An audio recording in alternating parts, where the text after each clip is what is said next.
literature and the studies and the science? I mean, what else can we hang our hat on other than,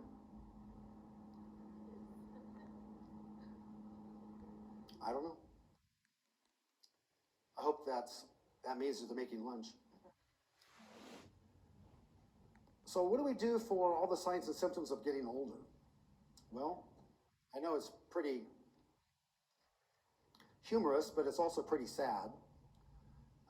So what can we do to help improve quality of life and to help reverse some of the changes that we see as we get older?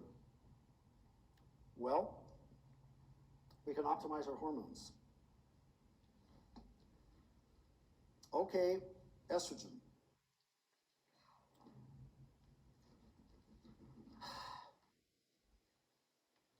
Estrogen means different things to different people.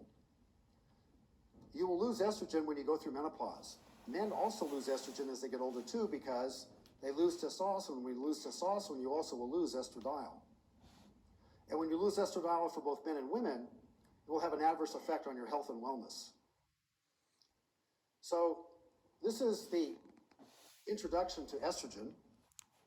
This is the EPAT trial, the estrogen in the prevention of atherosclerosis trial.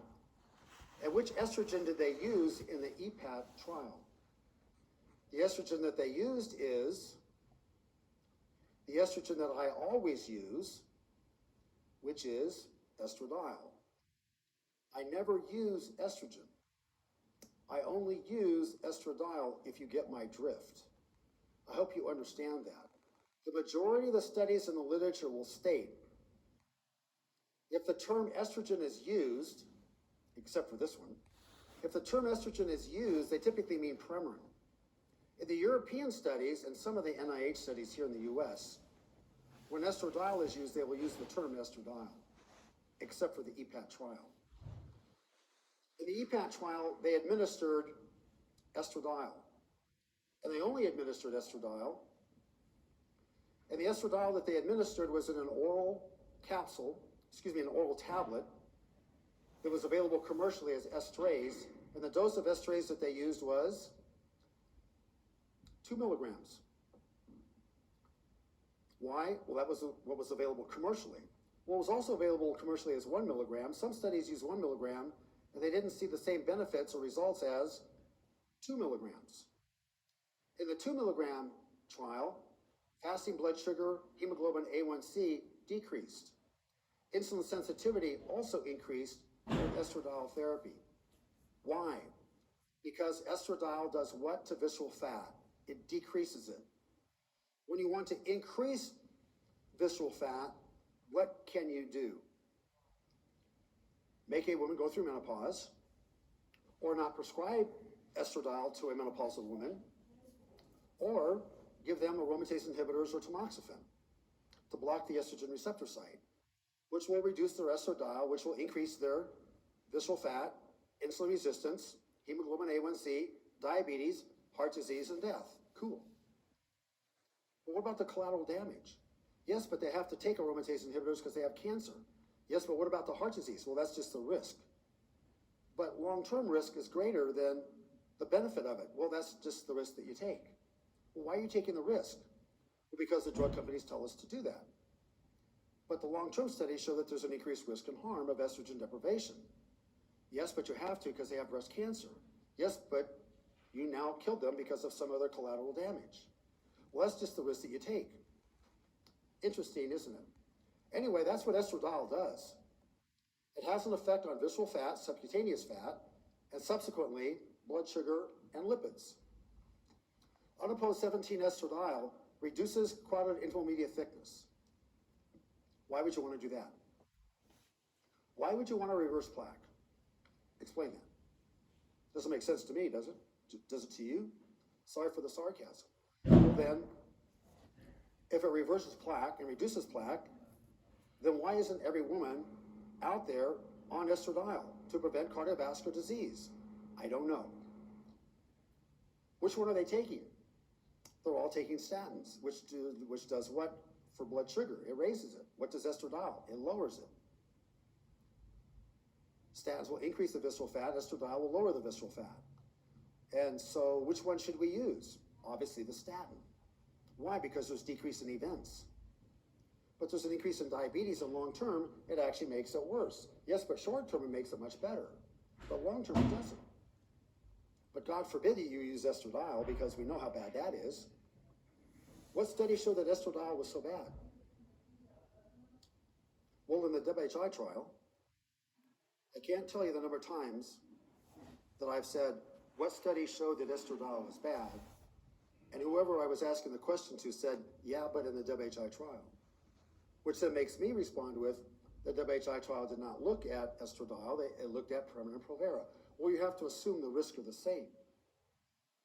Well, you have to assume that this conversation has ended. Goodbye. Because you don't understand. Show me the study that estradiol was harmful. I'm still waiting. 30 years, I'm still waiting for that one study that estradiol is harmful. Show me the study where you gave estradiol and it was harmful. Blood clots, heart attacks, strokes, show me the study. But in the WHI trial, in the Bhrt trial, they didn't use estradiol. They used estrogen. I didn't ask for estrogen. I specifically stated estradiol. Listen to my question carefully. What study showed that estradiol showed harm when you gave it? Well, you have to assume you didn't answer my question. The reason you're not answering my question is because you don't have an answer, because the answer is there isn't any. Well, if there's no study that shows harm, then why aren't we using it?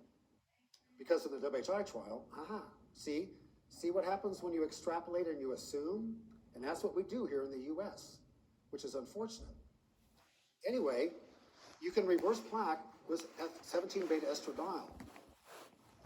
Part of the reason that it reduces plaque is because estradiol orally increases HDL cholesterol and decreases LDL cholesterol.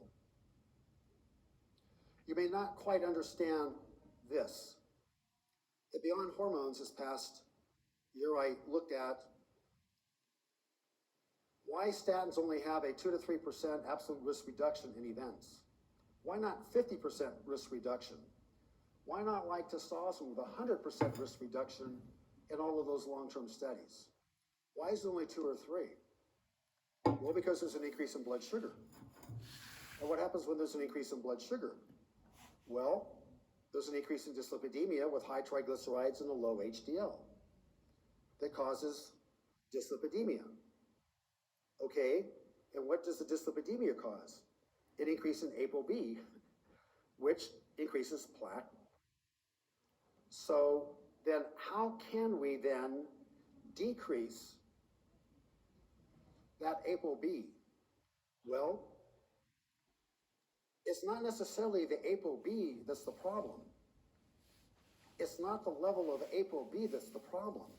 It's the amount of time that the ApoB molecule is at the blood vessel wall. And we fail to understand, appreciate, or grasp this. We're focusing on we got to get that ApoB number down. But when the ApoB level comes down a little bit with a statin, you still have plaque progression in the majority of the studies. Why is there plaque progression? Because it's not the amount of ApoB that's at the blood vessel wall, it's the amount of time that the ApoB is at the blood vessel wall. How do you pull the ApoB off the blood vessel wall? HDL. It's not the level of ApoB that's important. You can have a very low level of ApoB, and you can still have plaque deposition and plaque progression. Yeah, but look how low the ApoB is. Yes, but look at the plaque progressing, which is why we didn't see statins work very well in some patients. It's only 2 to 3% absolute risk reduction. Why? We're lowering the ApoB, but we're not lowering the harm of the ApoB, because even though the ApoB level is low, the amount of time it's at the blood vessel wall is what's causing the harm. Then how do you get the ApoB off the blood vessel wall? HDL. How do you raise HDL? How do you get Dr. Pang's HDL from 32 to 74? You have to reduce the visceral fat, but you also have to increase the estradiol. Cutting to the chase, which study showed that transdermal estradiol raises HDL? one or two minimally. Most of them do not show any increase or improvement in HDL. What about statins? Statins raise triglycerides, they lower HDL because they increase diabetes and insulin resistance, which makes the dyslipidemia worse, which actually lowers HDL long term. That's not good. You want to raise HDL. How do you raise HDL? Oral estradiol. What about transdermal? It's the safest. No, it's not. Yes, it is. No, it's not. Transdermal has minimal effect on HDL. Why? Because it does not reduce the visceral fat. You have to reduce the visceral fat to raise the HDL. How do you then lower the visceral fat? It's the oral estradiol. What about transdermal? Not in any study. Minimally so. So it's the oral, but I thought the oral causes blood clots. No, that's Premarin. Don't extrapolate the harm of Premarin to estradiol. See how complex this is? I mean, it's so very confusing and complex, and I hope that I'm not confusing you too much, but I'm trying to introduce the concept of oral estradiol is really good. All of the NIH studies, they used oral estradiol only. What about the EPAT trial? They used oral estradiol. Did a reverse plaque? It did. How? It raises HDL. What about transdermal? It doesn't touch HDL because it doesn't reduce the visceral fat. Only oral does. Now you know why I use what I use. But everyone else says something different. I understand why they use something different, and I understand the reasoning and logic, but it's not evidence-based, and it's not based on according to the literature and the science. And I'm that evidence-based guy. So this is the introduction as to why I do what I do. Yes, I do use estradiol in menopausal women. I don't use Premarin. And yes, I do use only oral, except on rare occasion, and I don't use transdermal. Yet the whole entire world will use transdermal because they don't understand the difference between oral and transdermal. And they think that oral somehow is bad. But they're extrapolating the harm of oral Premarin to oral estradiol, and you should not, because there's no study to show that there's harm with oral. It's only oral Premarin, not oral estradiol. That's the introduction to estradiol. Women randomized to estradiol showed improvement in all the markers of carbohydrate metabolism. They didn't show that with the transdermal estradiol. Sorry. I know some of you don't like that. I know some of you disagree with it. I know some of you have a confirmation bias against using oral because you heard, you read, you thought that it was bad. Like I said, when you come into this course, please take your brain and leave it outside. It's really difficult to learn something and then have to unlearn it and then relearn it because your brain just can't handle it. That's not what I've done. That's not what I believe. That's not what I was taught. That's not what I was trained. No, my brain cannot handle that. My confirmation bias says, no, that he's wrong. It's not true. Just show me the studies, show me the science, show me the literature that says that I'm wrong. I'm not trying to be egotistical. I'm just trying to show this is what the science and literature does. I follow it. I just do what the science and literature says, yes. Say it again. What was your question specifically? I didn't hear your question.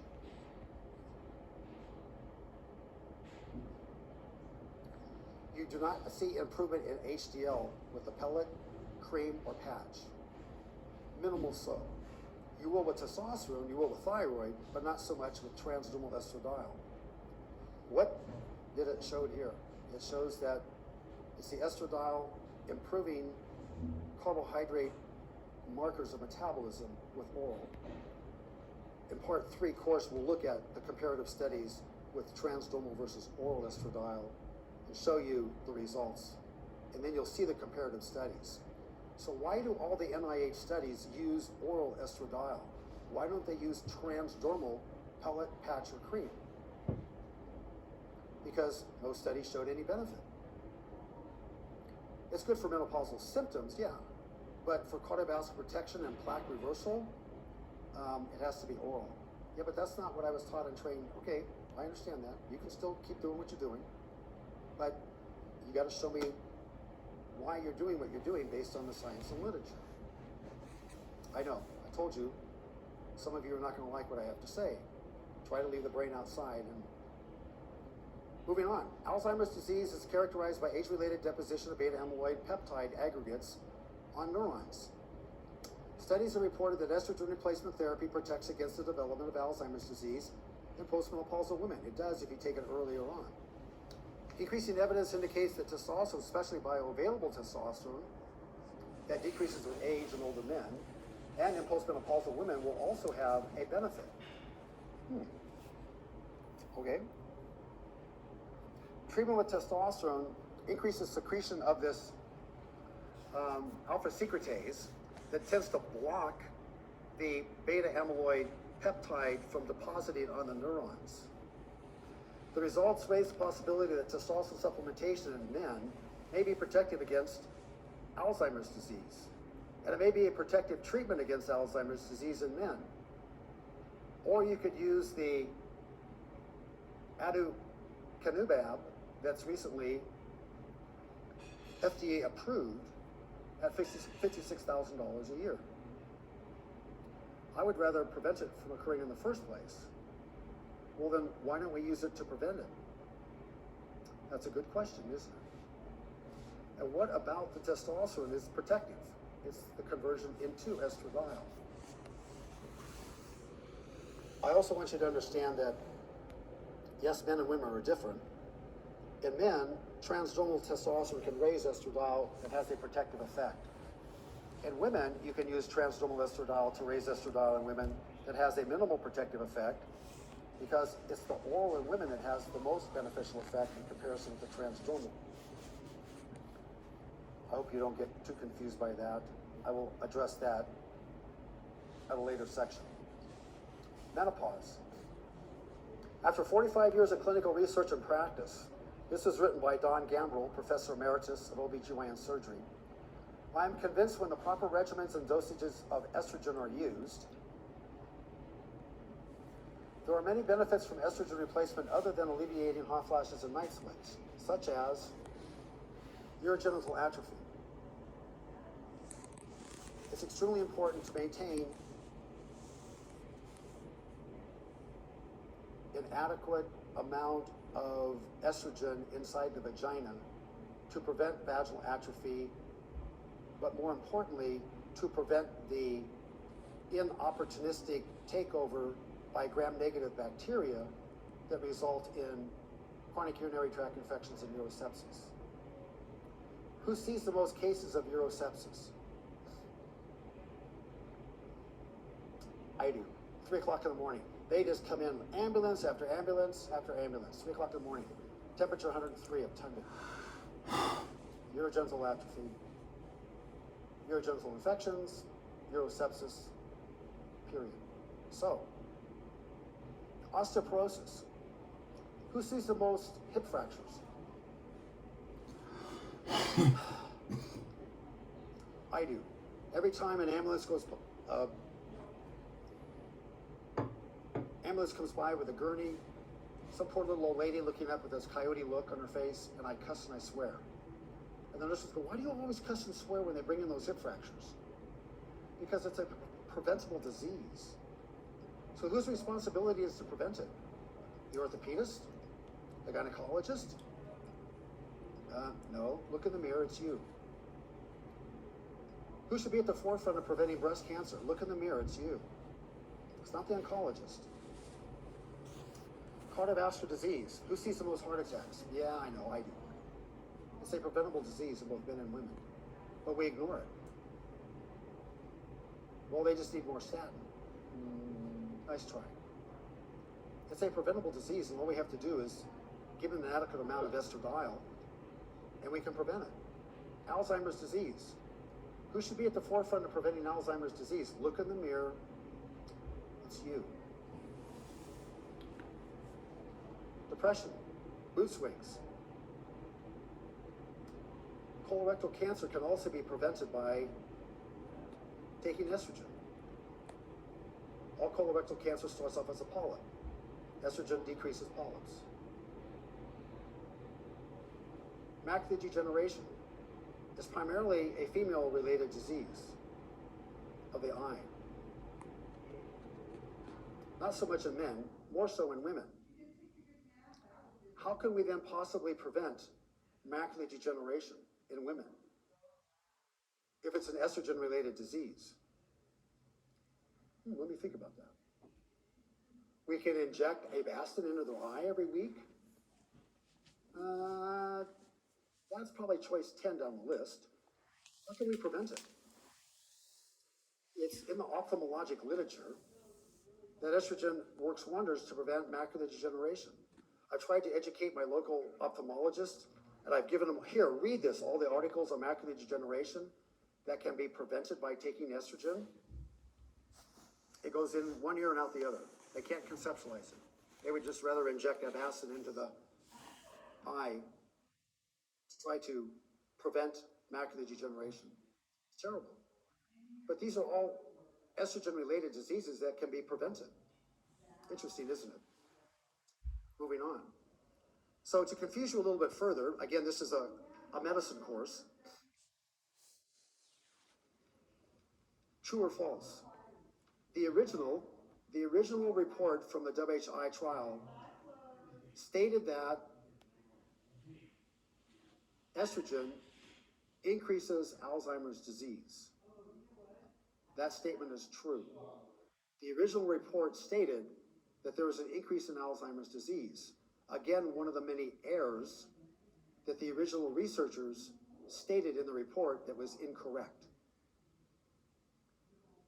They later went back and corrected it, and they said, oops, we made a mistake, sorry, our bad. Estrogen does not increase the risk of Alzheimer's disease, but estrogen can increase the risk of dementia. So in the original report, they showed that, and without getting too much into this, next year at Hormones and Beyond, I'm going to address the brain. That will be our topic for the course and the conference. But the researchers originally said that estrogen and hormones, HRT, increases the risk of Alzheimer's disease, but that was false. What it did was it increased the risk of dementia. And the dementia was an acute dementia. So in the WHI, we saw an increased risk of heart attacks and strokes. We also saw an increased risk of acute dementia that they called Alzheimer's disease. Alzheimer's disease is a disease that takes place over 5, 10, 15, and 20 years. It doesn't occur overnight. The dementia that they saw in the WHI trial was grandma was fine yesterday, and today she can't figure out where she is or figure out her checkbook. And she can't find her way home. Yesterday she was fine, today she's not fine. That's not Alzheimer's disease, but they called it Alzheimer's disease, and another mistake that they made, and they had to go back and correct it, and then they later called it acute dementia, not Alzheimer's dementia. So estrogen protects against Alzheimer's disease, but estrogen can also cause an acute dementia due to plaque rupture, and it occurred at the same frequency as a heart attack and stroke. So in the WHI trial, estrogen and progestin caused an increased risk of heart attacks and strokes at 30 per 10,000. It also caused an increase in acute vascular dementia at the same rate. And that was due to avascular dementia, which was acute occlusion of a blood vessel, causing the acute dementia. It was not Alzheimer's, it was an acute dementia. So, in conclusion, to sort of summarize it, that's precisely why I don't use estrogen. I hope by now you get that. Because estrogen increases the risk of heart attacks, strokes, and acute dementia in women over age 63. We'll get to that later. As shown in the WHI trial and in the HERS trial, which was the heart estrogen progestin replacement study that preceded the WHI trial. So it is true that estrogen has a thrombogenic effect on blood vessels that already are filled with plaque. It's not Alzheimer's disease. It's an acute vascular dementia. Prior HRT use in the Cache County study, Cache County is just north here of Salt Lake. In the Cache County study, prior hormone use showed a reduction in the risk of Alzheimer's disease, but there's no apparent benefit for current HRT use unless such use has exceeded 10 years. In other words, if you take it early on, it'll prevent the Alzheimer's disease.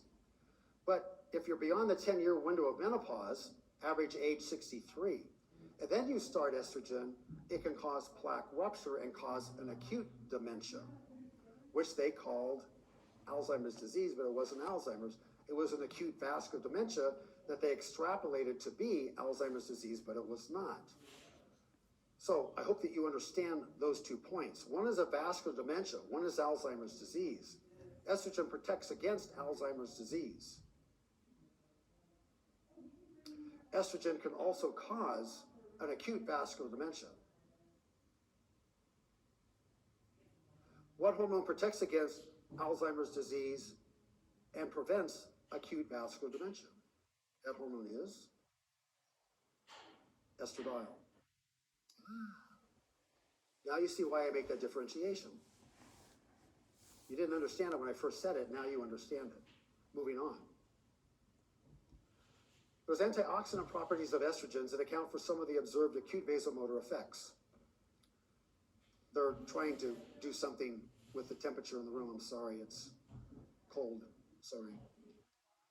Yeah, I should probably introduce the concept to you that, and a lot of you don't quite understand when I say something. It'll take me 2 or 3 or 4 times to say it, and then it'll finally sink in.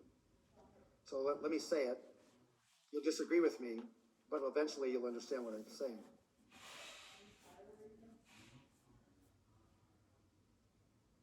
It's not cold in here. I didn't say that you weren't cold. I said it's not cold in here. I am not cold. I am burning up.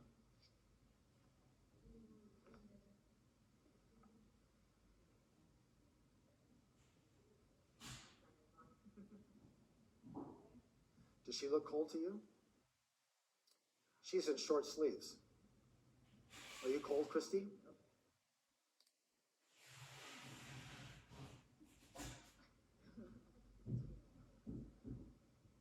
It is not cold in here. I didn't say you were not cold. I perfectly agree that you are cold. I am not cold. She is not cold. Dr. Pang, you have a surgical scrub on. Are you cold? Yeah. Well then, why are some of you bundled up like gazooks? What is it, snowing in here? My point is, I understand you're cold. It's not cold in here. I hope you understand that there's a difference. There's Alzheimer's disease and there's acute dementia. They're completely different. There's cold in here, and then there's your cold. For those of you that are cold, how do you explain me being hot and Christy and Herman being in short sleeves? How do you explain that? Some of you got blankets on the back. You got a hood, sweater, and a down jacket. This is a perfect example of thyroid hormone resistance at the cell level. Your level of thyroid is perfectly normal. Then why are you so cold? Because you have thyroid hormone resistance at the cell level. Yeah, but my number. Yeah, but my TSH. My thyroid test was normal. Good for you. I'm glad your thyroid test was normal. That's the introduction to thyroid. We'll get there. Be patient. Anyway, estrogen prevents LDL oxidation. So the LDL oxidation is reduced with estradiol. This effect may protect the vascular endothelium from damage. Yes, it does. In addition to the lipid effects and the direct vascular effects, there's a number of other beneficial effects in the development of cardiovascular disease that have been described, including the beneficial effects on insulin and glucose metabolism. Yes, I understand that. But it's not transdermal estradiol. Sorry, it's not pellet, patch, or cream. It's only oral estradiol that will affect glucose metabolism and carbohydrate markers. Now you start to understand why I use estradiol orally to raise HDL, which is probably the most beneficial in getting that ApoB off of the blood vessel wall. If you do not raise the HDL, you will not get that ApoB because HDL is responsible for the reverse cholesterol transport. If you don't have apolipoprotein A that carries the HDL molecule, if you don't have that, you will not get that ApoB off the blood vessel wall. The only way to get that ApoB off the blood vessel wall is to reverse transport it off with an HDL molecule, which is why the importance of raising the HDL. The only way to raise the HDL is you have to reduce the visceral fat. If you're not reducing the visceral fat, you will not raise HDL, and you will not pull that ApoB off the blood vessel wall, which is why we only see a 2 to 3% absolute risk reduction with statins, as opposed to a 50 to 75% absolute risk reduction, which is what we would expect to see. So I confused you before with the comment of the statin and the testosterone being in the same capsule. Well, let me confuse you even more by saying, I'm going to patent a statin and an estradiol in the same capsule. I hope you understood what I just said. You're supposed to laugh. What cardiologist would put estradiol and a statin in the same capsule? Well, now you understand it would make perfect sense to do, but you laugh at it. Cardiologists will not laugh at it because they can't conceptualize it because they don't understand the humor in it. There's more than 40 observational studies that have examined the effect of estrogen replacement on cardiovascular events and all-cause mortality. So, how much and what type of estrogen should you use to look at the 40 observational studies that are long-term, really profound studies that reduce cardiovascular events, heart attack, and all-cause mortality? Which one is it? It's oral estradiol.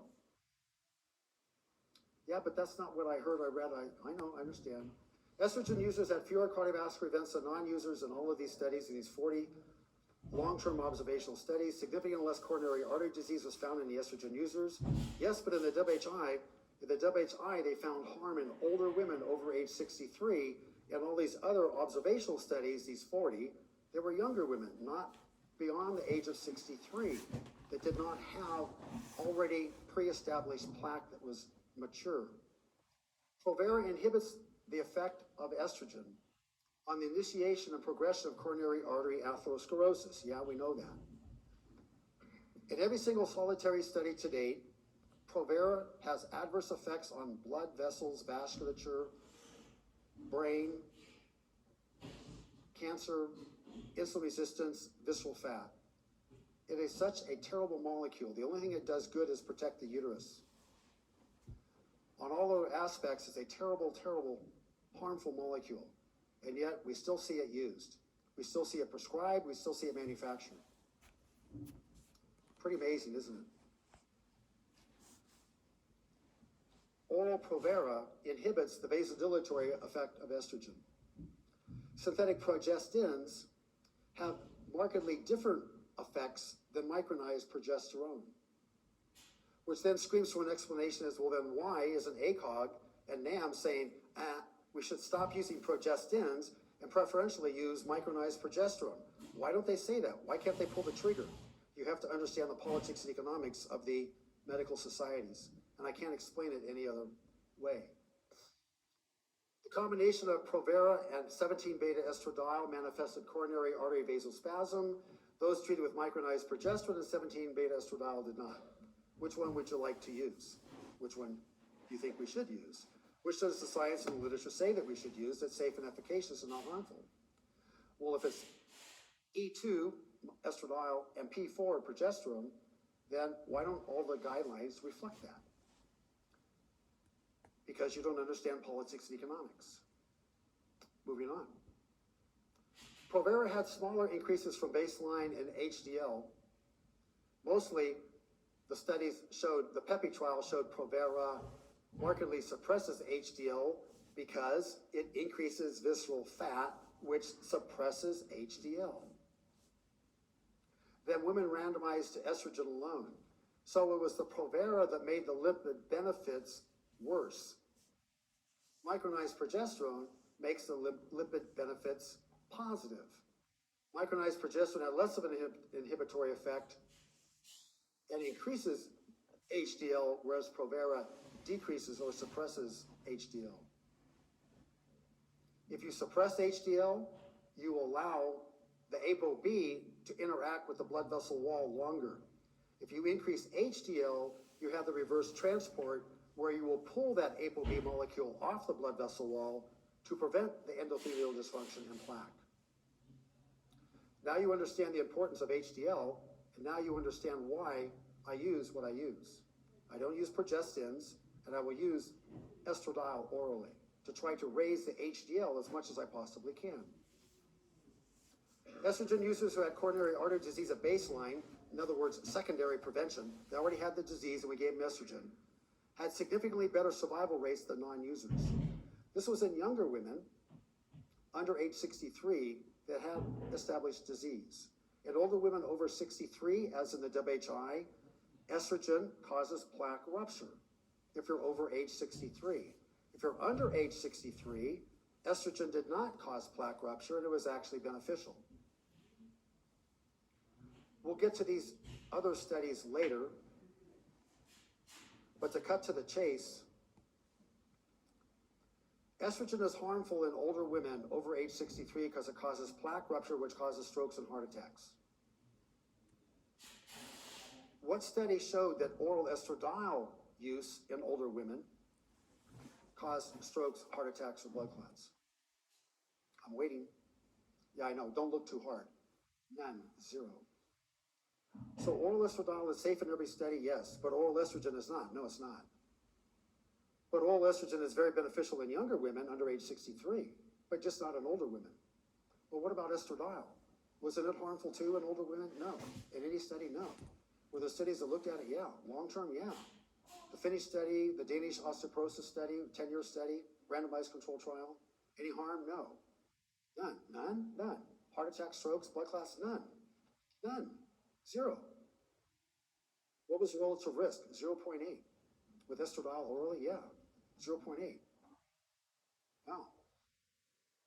That's why there's a difference between estradiol and estrogen. With a 10-year survival of 60% in women that never took estrogen versus 97% in those that took estrogen. Which group would you like to be in? I probably would be in the group where 97% survival that took estrogen versus the 60% survival in those that did not take estrogen. Now you see why we do what we do. Yeah, but in the WHI trial,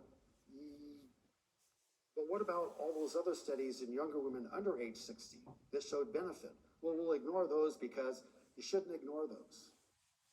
So this is why it's so complex of a topic, and that's why it's so important that you understand each one of the studies, their implications, what they showed, and the numbers and percents. We'll get there. I'm just introducing the concept to you. Estrogen use has a significant effect on survival independent of other risk factors. I didn't write it, I'm just quoting the paper. All right, moving on. We're almost there. Nearly 3/4 lower risk for developing age-related macular degeneration in estrogen users versus in women that have never used HRT. What is one of the symptoms, problems that most adversely affects the quality of life in older women? They can't see. Macular degeneration knocks out their central vision. They can't focus. They can see around it, but they can't see centrally. Why? Because they lose estrogen. That causes what? Well, what's in the center of the macula? They're neurons. What hormone protects neurons? It's estrogen. And yet, oh, you don't want to take estrogen in the WHI trial. Yeah, but now you're blind. Now you can't see. Now you can't drive. Now you can't pass the visual test for driving. And now you're stuck at home and somebody else has got to drive you. Yeah, but I'm afraid of that estrogen because of the WHI trial. You have to be your patient's advocate, which is why I'm going through this with you, to try to educate and show you what you need to know and understand. It protects the vision. It protects the eyes. And we fail to understand and appreciate that. What do the current ACOG and NAMS guidelines say? Take the smallest dose for the shortest period of time and then stop your hormones. So you take it for 5 years and you stop it? Yes. And then you go on and get macular degeneration? Yes. And now you just lose your central vision? Yes. All because of the guidelines say low dose, shortest period of time. Why do the guidelines say that? Because of Provera. Why do you have to stop it? Because of breast cancer. Well, then why don't you use micronized progesterone in place of the Provera and not take the risk of cancer? Oh, we can't do that. Why? Because we get sponsored by Pfizer. but there's an increased risk of cancer, and you're stopping the hormones, which puts the patients at risk for macular degeneration and heart disease when they stop their hormones. So, what do you mean so? What about their quality of life that you can protect and preserve? Yeah, but in the WHI trial, now you understand how complex estrogen and progesterone can be. HRT use is associated with a net benefit for nearly all women. I didn't write it, I'm just quoting the paper. Women who use hormones have a 50% lower all-cause mortality than those that do not use hormones. What do you mean by that? Is there a 50% lower all-cause mortality, all-cause, in statins? No. There's a 2 to 3% absolute risk reduction. But what about with estrogen? A 50% lower all-cause mortality reduction? Yes. And macular degeneration and other mortality and diabetes and other entities? Yes. But you don't want to use it? No. Because the guidelines say shortest dose for the shortest period of time and then stop it. But that does not apply to estrogen alone. It only applies to estrogen and progestin.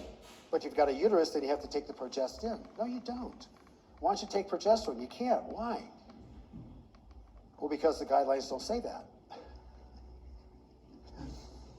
Understand the politics. The preponderance of evidence suggests that the overall benefits of HRT outweigh any risk. The risk is usually in older women over age 63 or those that have to take progestin, Provera, long term. HRT is effective at alleviating the menopausal hot flashes and night sweats and vaginal atrophy, but there's a long-term survival benefit to it. In conclusion, nice article published in the Female Patient. Who wrote this article in the Female Patient? Don Gambrill, Professor Emeritus. HRT may confer protection against osteoporosis and fractures and death, cardiovascular disease that kills 90% of women, Alzheimer's disease, cognitive decline, memory impairment, colorectal cancer, and macular degeneration. Gee, why would you want to take estrogen? Interesting, isn't it? Well, I don't want to take estrogen because there's a risk in older women, but there's not a risk in younger women. Well, I don't have to worry about the risk because I don't prescribe estrogen. I don't take estrogen. I only use estradiol, if you get my drift. Okay, before we break, I hate thyroid. I just absolutely hate thyroid. I wish thyroid hormone did not exist. I hate prescribing it, I hate dealing with it, I hate teaching it, I hate everything about thyroid.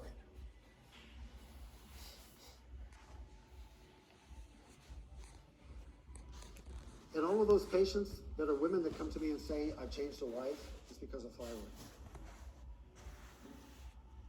When I was an intern on the very first day of my internship, the very first patient I saw was a little 45-year-old lady with bug eyes. She weighed 80 pounds, and she had a pulse rate of 140. Classic Graves' disease. We ablated her thyroid. I put her on T4, got her TSH right in the middle of the range. I was such a good doctor. I presented her at grand rounds. I read the textbook on thyroid. I knew thyroid better than anyone. You had to if you're going to give her grand rounds. She weighed 80 pounds when I first got to her. And I think last time I saw her, she weighed 180 pounds. I was such a good doctor. She didn't have those problems when she had Graves' disease. She only had those problems once I ablated her thyroid and treated her Graves' disease. And now we have her on an SSRI, diabetes medicine, cholesterol medicine, and she's overweight, and she feels miserable, and she's depressed. I was such a good doctor. I thought I knew thyroid. It took me 20 years to figure out and understand that I did not understand thyroid, and I did not know thyroid. It took me 20 years. It was a long time. Who taught me thyroid? My nurses. Did I learn from a textbook? No. Medical journal? No. Conferences? No. Who taught me? My nurses. It's a long story. We'll get there when I do thyroid. If you're on thyroid hormone replacement and you have a TSH that's in the normal range,